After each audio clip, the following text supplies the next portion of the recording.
அனைவருக்கும் வணக்கம்.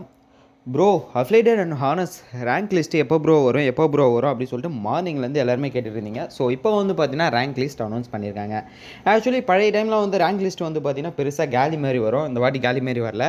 நீங்கள் வந்து யூனிவர்சிட்டி போர்ட்டலில் போய்ட்டு லாகின் பண்ணி போடுற மாதிரி போட்டிருக்காங்க. நான் டிஸ்பிளேவில் ப்ளேஸ் பண்ணியிருக்கேன்ல ரேங்க் லிஸ்ட் அப்படின்னு சொல்லிட்டு, அதில் போய்ட்டு இந்த மாதிரி டிஸ்பிளேவில் ப்ளேஸ் பண்ணியிருக்க மாதிரி ஒரு போர்ட்டல் இருக்கும். நீங்கள் அஃபிஷியல் வெப்சைட்டில் அட்மிஷனுக்குள்ளே போனீங்கனாலே இந்த மாதிரி சின்னதாக ஒரு கேலம் இருக்கும். அந்த கேலம்குள்ளே போங்க. அந்த கேலமில் உங்களோட அப்ளிகேஷன் நம்பர், அதாவது நீங்கள் அப்ளை பண்ணதில் மேலே வந்து பார்த்தீங்கன்னா கியூஆர் கோடு இருக்கும். கியூஆர் கோடு கீழே வந்து பார்த்தீங்கன்னா ஏஎல்சி, அது இல்லாமல் வந்து பார்த்தீங்கன்னா ஹெச்எல்சி, அந்த மாதிரி நீங்கள் அப்ளிகேஷன் நம்பர் வந்து சேஞ்ச் ஆகும். ஹானஸாக இருந்தால் ஹெச்எல்சின்னு ஸ்டார்ட் ஆகும், அஃபிலியேட்டாக இருந்தால் ஏஎல்சி அப்படின்னு சொல்லிட்டு ஸ்டார்ட் ஆகும்.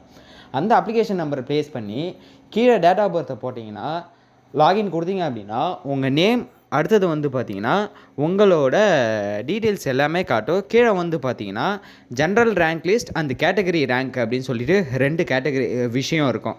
ஜென்ரல் ரேங்க் அப்படின்றது வந்து பார்த்தீங்கன்னா கம்யூனிட்டி பிரிக்காமல் எத்தனை பேர் அப்ளை பண்ணியிருக்கீங்களோ ஓவராலில் நீங்கள் எத்தனாவது ப்ளேஸில் இருக்கீங்க அப்படின்றது தான் ஜென்ரல் ரேங்க்.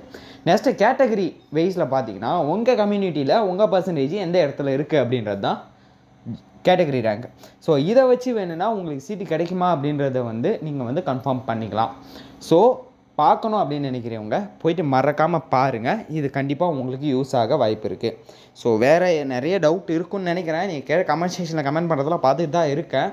ஸோ நான் முடிஞ்ச வரையும் அது எல்லாத்துக்கும் ரிப்ளை பண்ண ட்ரை பண்ணுறேன். இந்த ஒரு இன்ஃபர்மேஷன் தான் அந்த ஒரு வீடியோவே மேக் பண்ண வீடியோ யூஸ்ஃபுல்லாக இருந்ததா இல்லையா அப்படின்றத கீழே கமெண்ட் செக்ஷனில் சொல்லுங்கள். தேங்க்யூ காய்ஸ், பாய்.